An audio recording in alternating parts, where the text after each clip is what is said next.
మనకి పాకిస్తాన్కి సంబంధించిన ఒక వ్యాపారవేత్త అనమాట. అతని పేరు సల్మాన్ ఇఫ్తికార్ అని చెప్పేసి. అతను ఏం చేశాడంటే, అతను బ్రిటన్లో ఉంటాడు. అంటే పుట్టింది పాకిస్తాన్లోనే, కాకపోతే అతను బ్రిటన్లో వ్యాపారం చేస్తూ ఉంటాడు. అయితే అతను ఏం చేశాడు, బ్రిటన్ నుంచి పాకిస్తాన్కి వస్తున్నాడు అనమాట.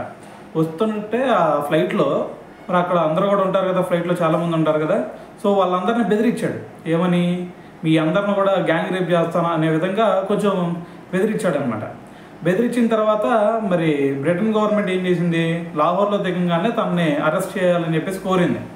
అయితే మరి ఇక్కడ లాహోర్ మరి పాకిస్తాన్ గురించి తెలిసిందే కదా. సో వాళ్ళు మరి ఇటువంటి వాటిని ఏ విధంగా డీల్ చేస్తారు అనేది సో వాళ్ళు పట్టించుకుందే లేదు. సో మరి పట్టించుకోకుండా సో అంతే వదిలేశారు. దాని తర్వాత 1 year వరకు పాకిస్తాన్లో ఉన్నాడు, ఎంజాయ్ చేశాడు, వాళ్ళ పిల్లలతో ఉన్నాడు. దాని తర్వాత మళ్ళీ తిరిగి బ్రిటన్ వెళ్ళాడు అనమాట. సో బ్రిటన్ వెళ్ళిన తర్వాత ఇప్పుడు అతన్ని అయితే అరెస్ట్ చేయడం జరిగింది. దాదాపు 18 నెలల వరకు అతనికి జైలు శిక్ష వేశారనమాట.